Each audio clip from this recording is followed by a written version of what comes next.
Hola Alejandro, ¿cómo estás? ¿Qué tal? Muy buenos días, gracias por atendernos. Estamos Gracias a en, usted. estamos en la provincia de Misiones, haciendo Con Fundamento Criollo en Radio Lateral, en la Casa Patria Misiones. Y es una alegría, Alejandro, volver a comunicarnos. Ya hemos tenido la oportunidad de conversar. Y estaba leyendo brevemente un dato que me parece muy interesante. En 1953, por mediación de un amigo de su papá, John William Cook, su papá tuvo una entrevista con Perón, a quien le propuso la creación de una Secretaría de Asuntos Latinoamericanos para impulsar la integración económica de nuestros países, acercándole otros proyectos que a su juicio eran importantes. Esa perlita no la tenía, me la pasó anoche una compañera, Laura Roldán, me pareció muy interesante. Y sí, mi padre siempre estuvo tratando de impulsar todo ese tipo de cuestiones que sirvieran para integrarnos. Estuve escuchando en estos días, Alejandro, algunas de sus intervenciones que han sido muy prolíficas, producto del temor que todos tenemos, a qué dirección está tomando la deuda externa argentina. ¿Y qué significa? Porque ignorantes, creo que todos somos ignorantes en muchísimas materias, pero coincidentemente y mayoritariamente, por lo menos los argentinos, en deuda externa. Me parece que somos en gran medida ignorantes. ¿En qué situación está esta deuda? ¿Qué significa la aparición de Javier Milei, ya habiendo transitado 7 meses, en la deuda externa histórica argentina? ¿Qué está haciendo Javier Milei? ¿Y qué nos quisieras contar, Alejandro, sobre las preocupaciones que debiéramos tener, si bien nos importa el plato de comida, cuestiones urgentes? Hay otras que no podemos olvidar, incluso siendo trabajadores y que no tengamos tanto que ver con la investigación, nos debemos esto como ciudadanos, saber qué está pasando con la deuda. Sí, evidentemente lo que está haciendo el gobierno, mejor dicho el presidente, es tratar de favorecer primeramente el interés privado, segundo, ver cómo desnaturaleza, destruye al Estado, lo ha dicho con toda claridad, que él es un topo que está desde adentro tratando de destruir al Estado, que es un organismo criminal, y eso determina este conjunto de leyes que de alguna manera se han aprobado para darle al presidente facultades para hacer lo que se le dé la gana sin ningún tipo de restricción legislativa. En lo que hace a los índices que conocemos, ha caído el trabajo registrado, el Banco Central ha informado hace una semana y media que se han bajado 330.000 cuentas sueldos, lo que significa que el trabajo se está derrumbando, los ingresos de los argentinos, indudablemente, después de las devaluaciones que ha habido también, la producción se ha estancado, las pymes están sufriendo consecuencias enormes.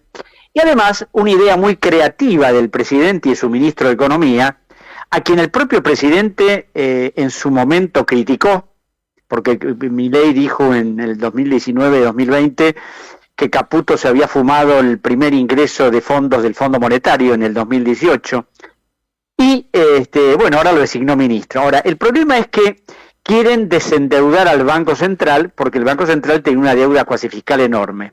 Entonces, no es que están terminando con la deuda, sino que la están trasladando del Banco Central a la Administración Central, o sea, al Tesoro.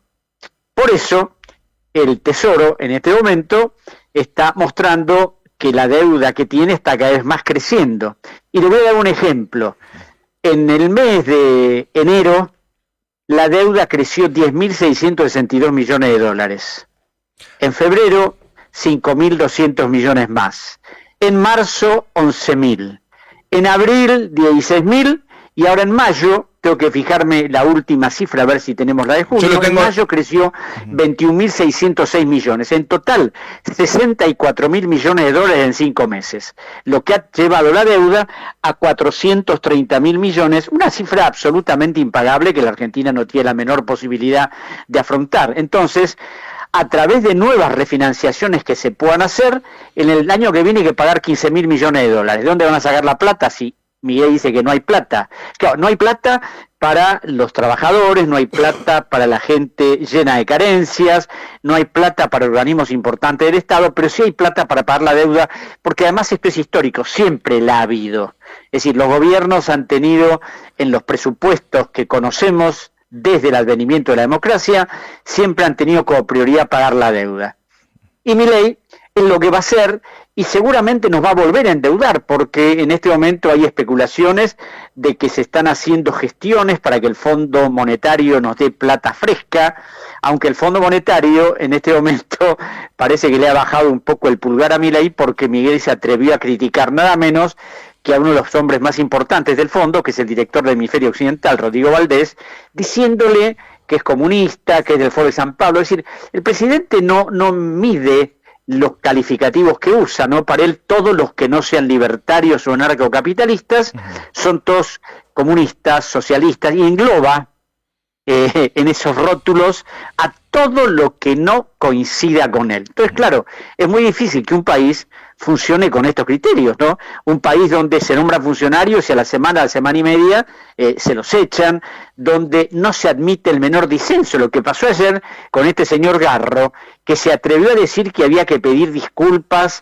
por los cantos, en algún caso homofóbicos y por otro lado racistas de la selección argentina, y por supuesto Milei agarró y lo echó inmediatamente, y acabo de ver un tuit de la presidencia diciendo que, es decir, no se va a permitir que nadie cuestione a la selección argentina. Es decir, esto tiene que ver un poco con el exitismo argentino, ¿no?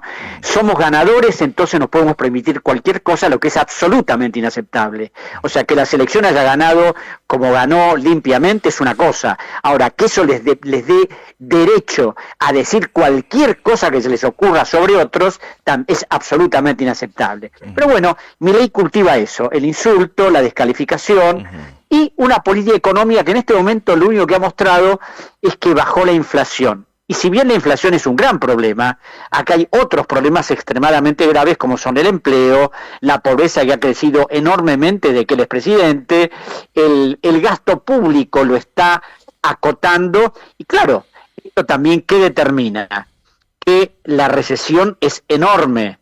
Al haber recesión, y esto no lo digo yo, lo dicen economistas expertos en el tema, uno de ellos, Alfonso Prat-Gay, que precisamente es casi del palo de la ortodoxia económica, donde dijo una cosa que es clarita, señores, si la gente no compra, si en los supermercados, en los comercios, es decir, cada vez hay menos compra, el Estado recauda menos. El Estado, al recaudar menos, va a tener que tener déficit. ¿Cómo va a enfrentar el déficit? Recortando en un montón de otros lados. Es una verdadera encerrona que el gobierno no sabe en este momento cómo va a salir, y está tirando estas cosas de estos discursos, estas expresiones de que va a secar la plaza de dinero, y vamos a ver qué resulta. Porque a mí lo que me llama la atención es que las críticas no solo son de sectores progresistas, las críticas son de economistas que responden a la más clara ortodoxia económica, que han apoyado todos los planes de ajuste, que han apoyado todos los condicionamientos del fondo.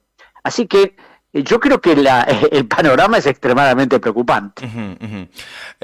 Una de las cuestiones que se discute mucho era, o al menos Javier Milei, su equipo económico, la emisión monetaria, ¿no? Ese es como que era el gran cáncer de la Argentina, la emisión monetaria. Y por otro lado, desde el peronismo le decían, mirá, el problema está en la economía bimonetaria, y está también en la falta de dólares que tiene el país.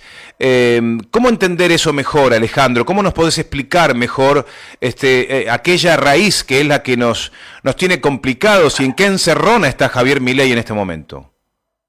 Pero Javier Milei es un gran mentiroso, porque dijo un montón de cosas que iba a hacer y no las hizo. Iba a liquidar el Banco Central, no lo pudo, iba a dolarizar, no pudo, y una de las cosas es que se iba a cortar la mano antes de aumentar los impuestos, los ha aumentado, y también habló del cáncer de la emisión. Pero claro, acá el problema no solo de Milei, sino de cualquier jefe de Estado en la Argentina y en cualquier otra parte, es que el discurso se contrapone con la realidad, y con los datos irrefutables. Entonces, Milei habló de cortar definitivamente la emisión monetaria, apenas la asumió, y cuando asumió, a diciembre, al 7 de diciembre del año pasado, la base monetaria eran 10 billones de pesos.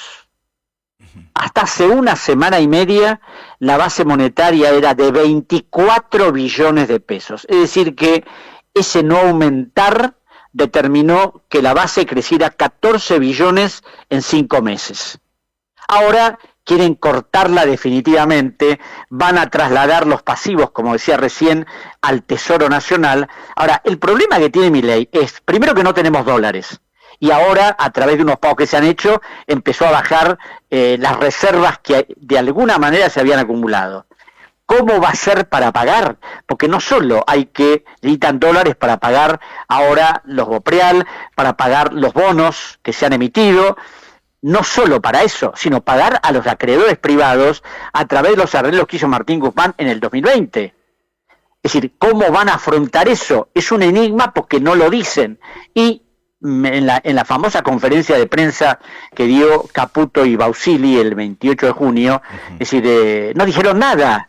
Dijeron, vamos a seguir con lo mismo, vamos a seguir con el mismo sistema de evaluación, esa tablita que han implementado.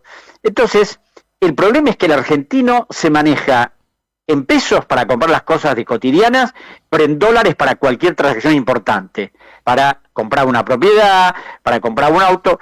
Ahora, ¿cómo lo va a solucionar Milei? Nadie lo sabe, porque todo es una incógnita. Y esta falta de dólares a la que usted hace referencia con toda claridad, en este momento significa, como le decía, una encerrona. ¿Por qué? A la Argentina en este momento no le presta a nadie. El riesgo país ayer cerró en 1.606. Entonces, si no nos prestan para endeudarnos de nuevo, porque es otro problema, nos prestan y la deuda vuelve a crecer. Si no nos prestan, si no tenemos dólares, ¿qué es lo que va a hacer el gobierno? Nadie lo sabe. Es realmente una incógnita. Como yo no hago futurología, es decir, no sé lo que va a pasar, pero no creo que esto nos lleve a que la economía argentina despegue, porque los índices hasta ahora son todos a la baja. Si alguna vez te encuentras con estos huevos... Alejandro, sí. vos sabés que te pido piedad con nuestro desconocimiento en el área económica y sobre todo en esta pregunta que te voy a formular, porque uno supone que el mal llamado campo, ¿sí? Está con Javier Milei, o estuvo con Mauricio Macri, etcétera, que gustan de gobiernos de estas características. Sin embargo, también podría ser una fuente de generación de dólares que liquiden, ¿no?, la producción. Sin embargo, no lo están haciendo y le reclaman a Milei devaluación. ¿Qué está pasando ahí? Mira, el campo apoya, sí, lo que apoya favorece sus intereses, sea Macri, Milei o quien esté. Si no favorecen sus intereses, no van a apoyar. Por eso no están liquidando la soja, por eso Caputo está desesperado para que el campo liquide. Ahora, ¿cómo va a liquidar el campo con un dólar a 900 pesos cuando saben que necesariamente esto va a seguir siendo insostenible? Entonces están reteniendo la liquidación de lo que necesitan para ganar. Ahora, la sociedad rural, que es supuestamente la institución madre del campo, la que defiende los intereses de los grandes terratenientes, apoya a Milei a través de su presidente, que dijo que apoyan la política del gobierno. La Asociación Empresaria Argentina también. Ahora, ¿cómo se traduce eso en las realidades económicas? Asindar ha bajado su producción. Es decir, Techint está suspendiendo un montón de actividades que tenía presupuestadas. Entonces, los que manejan los intereses económicos, más allá de su adhesión o no a cualquier gobierno, primero hacen las cuentas y dicen qué hacemos o qué dejamos de hacer.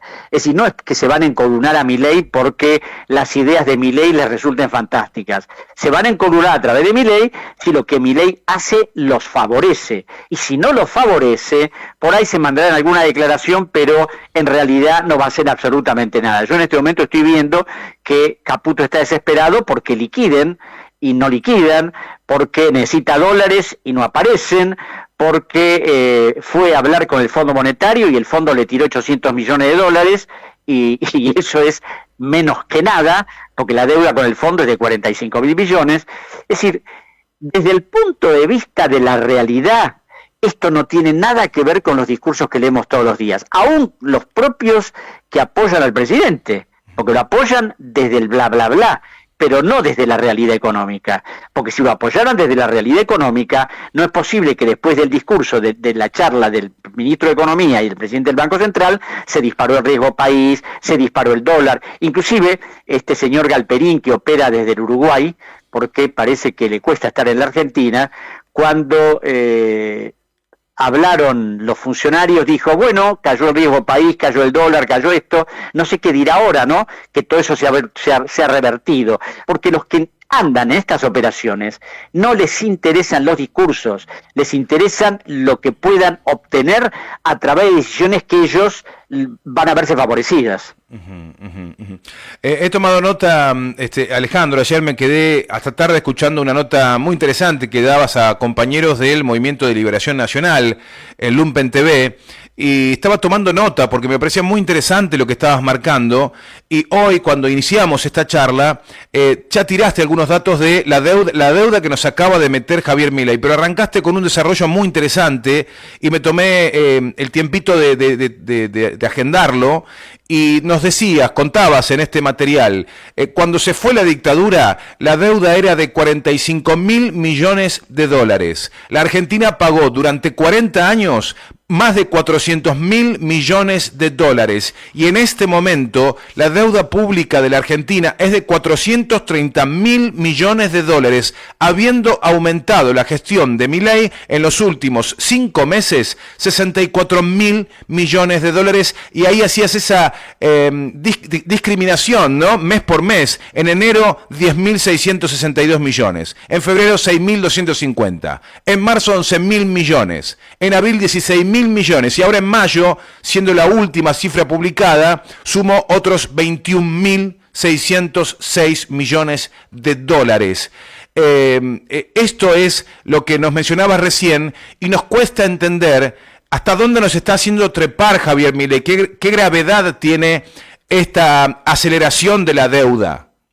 Bueno, yo no sé si ustedes notarán que aquí se habla del déficit fiscal, se habla de ese superávit financiero que obtuvo el gobierno en 5 meses, un superávit financiero que después de pagar los intereses de la deuda quedó en 1.250 millones, que respecto al endeudamiento es nada. Ahora bien, de la deuda nadie habla. De la deuda, el crecimiento de la deuda, no sale nada en los diarios, el presidente no dice una palabra, el ministro de Economía tampoco, como si este aumento de la deuda por la indexación de la deuda en pesos y por el crecimiento enorme que tienen y la transferencia de títulos al Tesoro Nacional. Es decir, nadie habla una palabra, como si la deuda no significara ningún problema. Y no significara ningún problema cuando no tenemos dólares, y como decía, en 2025 va a haber que pagar alrededor de 15.000 millones, y de aquí al mes de diciembre alrededor de 6 o 7.000 millones de dólares más. ¿De dónde van a salir? Entonces, otra de las cosas, que es una de las dificultades para hablar del endeudamiento, es cuando yo planteo esto de los 45.000 millones de dólares de dictadura, es porque otro de los graves problemas que tiene la Argentina es que esa deuda, la mitad era deuda de empresas privadas, que la transfirieron al Estado a través de unas operatorias del Banco Central en 1982. Ahora, esas empresas privadas en las que Milei apuesta el desarrollo argentino, no solo defraudaron al país en 1982, porque no le transfirieron deudas reales, sino deudas probadamente ficticias, como lo demostró una auditoría que se empezó a hacer en el Banco Central y que fue interrumpida a principios del año 85, y el ministro que la había ordenado, Bernardo Grispun, durante la gestión de Alfonsín, se tuvo que ir. Esa deuda que en ese momento, de acuerdo a informes del Banco Central, en 1984 era de 23.000 millones de dólares, actualizada hoy son 156.080 millones. ¿Cómo es posible que empresarios que defraudaron al Estado durante años hoy en este momento contribuyan al desarrollo argentino. Y no es que estoy demonizando a los empresarios, porque hay empresarios que invierten, empresarios que trabajan, empresarios que dan empleo, pero los grandes que conocemos y que han participado de estas operatorias van a querer seguir ganando plata y la Argentina así seguirá hundiéndose en la decadencia. Sí, estoy escuchando atentamente. Y Alejandro, no le voy a esquivar al bulto, también hacías mención a la ley de Videla y Martínez de Hoz en esta interesantísima charla que, insisto, tenías con estos compañeros, entiendo que eran de Buenos Aires. La ley de Videla y Martínez de Hoz, de entidades financieras, ley de inversiones extranjeras y la carta orgánica del Banco Central fue una queja que vos esgrimías diciendo: esto ningún gobierno democrático luego de la dictadura se atrevió a derogar. Y no solo eso, sino que ratificaron en su validez a través de una ley nacional entre el 2013 y el 2014. ¿Cómo entender esto? Bueno, yo siempre planteo que ha sido muy fácil juzgar a los genocidas, ha sido muy fácil juzgar a Videla, a sus ministros, a los presidentes que siguieron, porque claro, si bien al principio, durante la gestión de Alfonsín, esto fue muy complicado, pero después el ejército carecía del poder y de la influencia que tuvo en otros momentos, por lo cual mandar a la cárcel a todos los que habían cometido asesinatos, desapariciones, no era algo demasiado complicado. Lo que sí era complicado era hacer lo mismo con los responsables de la arquitectura económica que sufrió el país desde 1976 hasta que se fueron en el 83. Ninguno de los responsables jamás pasó por la cárcel. Entonces, además de que jamás fueron enjuiciados, ninguno de los gobiernos democráticos desmontó esa estructura legal que habían creado, como vos decías recién, ley de inversiones extranjeras, ley de entidades financieras, la Carta Orgánica del Banco Central y un montón de otro conjunto de leyes que siguen estando hoy y que llevan la firma del dictador Videla y de su ministro Martínez de Hoz y en otros casos del ministro de Justicia, el doctor Durrié. Ahora, no solo no las derogaron, sino que cuando se hizo el digesto jurídico argentino, que es la recopilación de todas las leyes y decretos del Estado para tratar de eliminar los que no servían, los que no estaban operativos o los que convenía eliminar, en ese momento una comisión integrada por una enorme cantidad de juristas hizo un padrón, una depuración, y quedaron estos que acabo de comentar. Ahora, esto fue aprobado, ese digesto jurídico fue aprobado por ambas cámaras del Congreso entre el 2013 y el 2014, y después de la aprobación, el Estado, a través de una ley, es decir, promulgó la ley establecida por ambas cámaras, declarando la validez de tales normas. Ahora, ¿cómo es posible que se hayan validado esas normas? ¿Cómo es posible que los legisladores hayan entendido que toda esa estructura legal tenía que seguir vigente? Pero además esto fue empeorado durante la década del 90, porque en 1992 el presidente Menem consiguió que el Congreso delegara sus facultades respecto a los préstamos internacionales, y en la ley 2456, en su artículo 60, en la parte final, determinó que todo préstamo que podía obtener el gobierno de organismos multilaterales de los que formara parte, no podían ser discutidos en el Congreso, no necesitaban autorización legislativa, lo que llevó a Macri, por supuesto, a hacer el stand-by que hizo en el 2018. Eso tampoco fue modificado, y tan no fue modificado, sino que, como yo en uno de mis libros, Deuda o Soberanía, planteo, aquí para todos estos procesos no hay que darle solo la culpa al Poder Ejecutivo, que es el ejecutor. Es decir, la gran complicidad en toda esta operatoria ha sido del Congreso Nacional, que nunca quiso auditar la deuda, que siempre autorizó todas las emisiones de deuda, que durante la gestión de Macri, donde Macri no tenía mayoría en ambas cámaras, le autorizó todas las emisiones de bonos que quiso. Entonces, ese Congreso también es responsable de todo esto.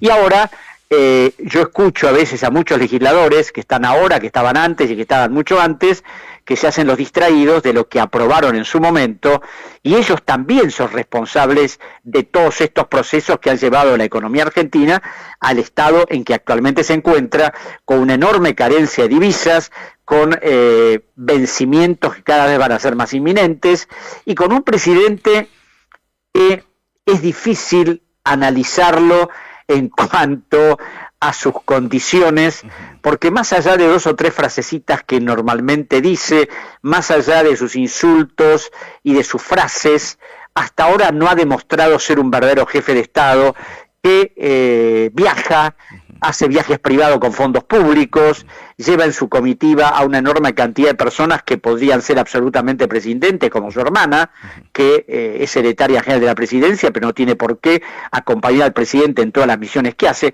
como si necesitara la apoyatura de ella, porque él solo no puede afrontar la responsabilidad de su cargo. Es decir, es un combo extremadamente complicado y inédito, ¿no? Yo creo que nunca hemos vivido cosas semejantes, porque además a esto se suma algo que en una nota periodística Fontevecchia planteó en Perfil, que es la crueldad del gobierno. El gobierno no le interesan los pobres, al gobierno no le interesan las mujeres, ha disuelto el Ministerio de la Mujer, es decir, ha determinado que en la Corte Suprema, cuando había que tener cierta paridad de género, tampoco fuera una mujer, sino fueran 2 hombres, uno de ellos, los 2 extremadamente cuestionados, pero mucho más el doctor Lijo. Es decir, y por otro lado, no le interesa que la gente se muera de hambre, que se muera de frío en la calle, porque además lo ha explicitado públicamente, y bueno, y la gente se tendrá que morir, porque si no, tendría que hacer otra cosa. Entonces, claro, yo digo que es inédito, porque jamás un jefe de Estado se animó a hablar de esta manera y ejecutar políticas que están llevando a que la pobreza crezca enormemente, la marginalidad, y lo que estamos viendo, yo me imagino lo que es Misiones, ¿no? Pero en este momento en las calles de Buenos Aires, en lugares donde era impensable que se vieran situaciones de pobreza extrema, en este momento se ven.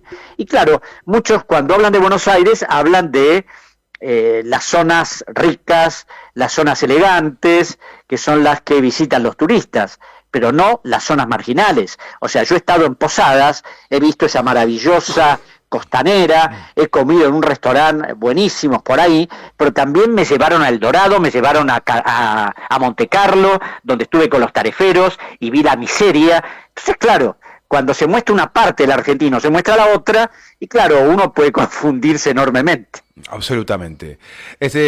Alejandro, bueno, enorme entrevista que nos has dado, que nos permite entender un poquitito más este escenario en el que estamos. Y bueno, me quedo con una perlita más que te había escuchado y que también decidí tomar nota, es que en el mundo nadie te presta nada si no te sometes a sus jurisdicciones. Es decir, a lo largo de la historia, cada vez que o entró un poquito de dinero o alguien hizo o nos metió o nos agrandó la deuda externa, siempre fue en función de someterse a jurisdicciones extranjeras. Es otro problemón eterno parecido a la deuda, pero judicial. Claro, pero además desde ya que eso empezó a funcionar claramente en el 76 y ningún gobierno lo cambió. Es decir, todo se sometió a la jurisdicción extranjera porque de alguna manera el criterio es: si no te sometes a mi jurisdicción, no te presto. Pero hay otro hecho también que ya no es algo que tiene que ver con conseguir préstamos de dinero. La Argentina ha firmado acuerdos con Chevron por Vaca Muerta, con Dow Chemical por el gas de Vaca Muerta, con China, y también se sometió a la jurisdicción extranjera y a la legislación de otros países cuando podría no haberlo hecho. Y a esto se suma que durante la gestión de Menem nos adherimos al Convenio de Washington de 1965, por la cual los países que tienen algún problema con un inversor, estos inversores, a través de un tratado bilateral, pueden recurrir al tribunal del CIADI, que es un tribunal de arbitraje, donde las sentencias o los laudos son absolutamente inapelables. No es como un tribunal en Estados Unidos, donde uno de alguna manera puede apelar a la Cámara y después a la Corte Suprema. No, en este caso lo que resuelva ese tribunal que de alguna manera está integrado por árbitros privados, es decir, decide, es absolutamente inapelable. En ese momento, durante la década del 90 se firmaron más de 50 tratados bilaterales. Hay uno de ellos que realmente asombra, ¿no? Porque es un tratado que se llama así, Tratado de Promoción y Protección Recíproca de Inversiones con Gran Bretaña, con el Reino Unido de Gran Bretaña, un país que ha ocupado las Islas Malvinas, que ha tratado de explorar la plataforma continental para tratar de obtener la mayor cantidad de recursos. Bueno, tiene un tratado bilateral que los protege. Y nadie ha denunciado eso, ni después que se fue Menem, ni ahora a nadie, y ahora mucho menos, por supuesto, porque claro, como hay que entregar todo lo posible a los grandes inversores extranjeros, tenemos que seguir adelante con toda esta operatoria. El RIGI, ¿cómo lo analizás? Y el RIGI es más de lo mismo.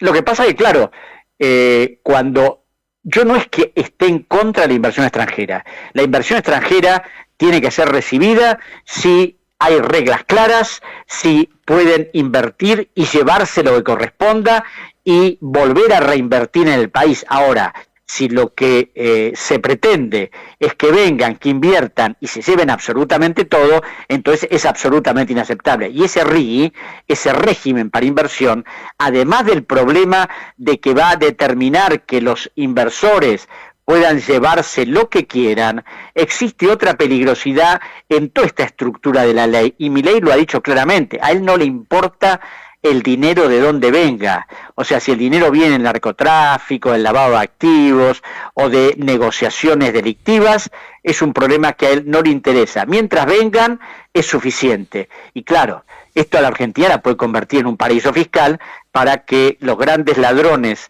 que circulan por el mundo entero vengan acá a hacer lo que quieran. Acá Laura me formulaba de otra manera la pregunta, y era, el canje de deuda, pregunta para vos, Alejandro, el canje de deuda por recursos, ¿quedó finalmente plasmado o formalizado en el RIGI?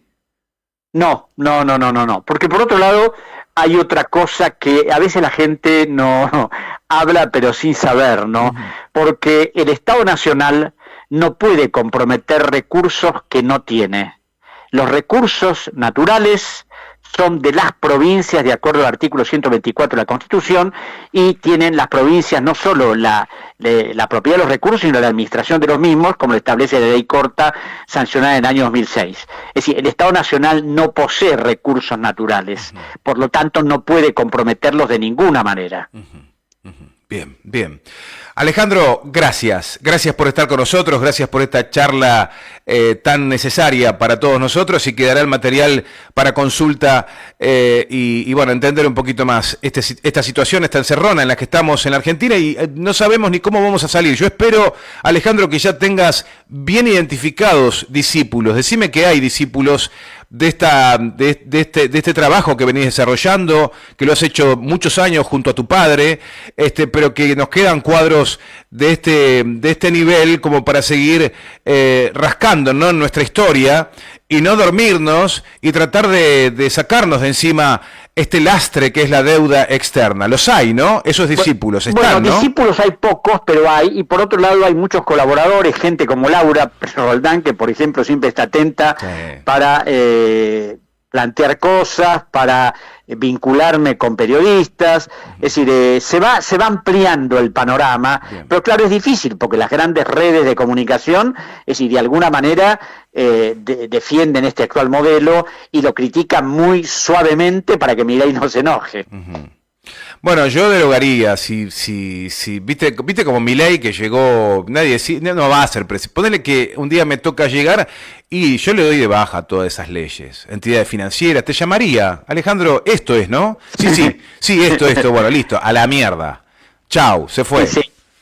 Pero bueno, ya vamos a tener ese momento, va a existir ese momento. Esperemos que algo cambie y que esto no sea, quizás que esto sea el comienzo, esta enorme contradicción de este gobierno con todo un sistema, quizás signifique que se produzca algún crack y se produzca un cambio que determine que empiece otra época en la Argentina y terminemos con estos sometimientos y esta claudicación. Yo quiero creer que lo vamos a ver juntos, Alejandro, eso, ¿eh? Ojalá sea así. Fuerte abrazo, Alejandro, gracias por este tiempo. Otro abrazo. Hasta pronto. Alejandro Olmos Gaona, investigador, ¿sí? Especialista en deuda externa, ha escrito libros, ha sido asesor presidencial de Rafael Correa, una dura crítica a la clase política argentina, de la dictadura para aquí, parejito a todos.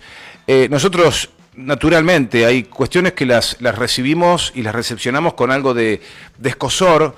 Yo creo que no se pueden dar todas las batallas juntas, se han dado muchas batallas en el tiempo democrático que nos ha tocado de la dictadura hasta hoy, sobre todo en los gobiernos de Néstor y Cristina, pero faltó, claro que faltó, y probablemente faltó esto, y probablemente también faltó esto. Lo que hace falta es más unidad, más fuerza, más profundidad en un proyecto, no ir dejando solo un proyecto, unirnos todos y que exista esa fuerza, esa correlación de fuerzas para que finalmente un ejecutivo que tiene el mandato popular y peronista de ejecutar lo que el pueblo quiere, tenga la fuerza para decir, bueno, me tiro, pero lo voy a poder lograr, lo voy a poder hacer. Ustedes ya saben cómo les va a los líderes populares que se le atreven al poder, ¿sí? O sea, solo con repasar un poquitito uno se da cuenta cuando tocas a algunos intereses lo que pasa. Esos son intereses. Esas leyes son fuertes intereses.